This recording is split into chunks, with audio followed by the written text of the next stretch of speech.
Hi everyone, Tasha Rose Sabbatical Mothering. I am sitting in my van waiting to go in for Zoe's volleyball game, and thought I would make my really quick pregnancy update video.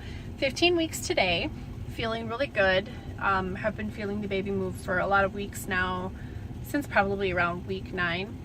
And I've heard from other women who've had lots of babies like myself, that the more babies we have, the earlier they feel their babies, and I definitely have experienced that. So about 9 weeks, I would say, before we even announced anything, that I was feeling baby move around. And I do want to say that I feel that Grand Multipara sounds like you should have a hat with some insignia on it, like a Shriner almost. You know, Grand Multipara. That's just me. I think that's a deserving thing once you've had this many children. I have a few topics in mind that I want to talk about. Some of them are really controversial though, and one of them was inspired by a question that was asked about in my first video on this topic about pregnancy after 40. Now, that one's a really touchy one. There are a lot of different ways that the answer that I'm going to give you can be perceived, and I want everyone to be clear that I don't begrudge any woman of any choice that she makes with regard to having children. I will say, however, I think that the decision to have children after 40, if you haven't already been having children, I think that the decision to have children after 40 is a very weighty and risky one. It's risky in that our fertility is waned at that point, and the chances of becoming pregnant are really difficult. The chances of conceiving a child that may have special needs becomes higher. And not that that child is any less deserving of life. I totally disagree with the idea that it's not. It's just, that's going to be a whole huge struggle. And we know that these things come with advanced pregnancies, with advanced age pregnancies. Now, I am going to be 39 when this baby is born. I'll be 39 in January. And I've already been having babies. I've been having babies since I was 22. And my body knows what it's doing by now, and that is a very different scenario.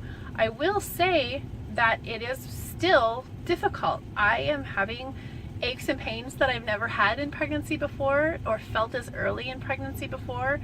So similarly to feeling baby move early, I'm also feeling relaxin kick in faster, and my hips are hurting really bad, and my low back is killing me.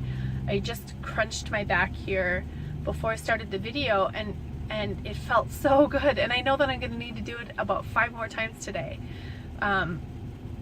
because I've got all of this relaxin moving in my joints now, and it makes for some really uncomfortable sitting, for lying down already, you know, and I think that really comes with age. And now that said, I'm really happy to have as many babies as are planned for our family. And I'm open to that, but I'm not gonna lie and pretend that it's not difficult. And especially, I think if you're a first-time mother, I think it's going to be even more difficult on you, because you already don't know what to expect, and because you're older, it's gonna impact you in a larger way than if you were younger. Now, this is just my opinion. I've, formerly practicing midwife, and have midwifed, lots of women who were various ages. Some were older moms. Most were not, though. And biologically speaking, we're not really meant to be just starting having babies when we're 40. That's just, objectively speaking, that's not the ideal time for anybody to be having babies for the first time. Now, if you're continuing to have babies into your 40s, I think that is totally fine and within the realm of normal, especially if you're, natural child spacing or working with FAM or NFP to space your children, and plan on having a large family. That fertile window is big for a reason, but it's also not ideal to start at the end of it. The question wasn't really that specific, so I don't really know how to get much more specific than that with regard to it. Sorry about that. Video got interrupted by a phone call. This can end up being a really political position to take, but I think that, and this is well studied too, so I'm not just pulling this out of thin air. There's a lot of study been done about, since about the sexual revolution, how pregnancy and motherhood has been dramatically delayed. A lot of it has to do with the introduction of the pill, which I stand firmly against. I don't think that the pill is any kind of feminist thing at all.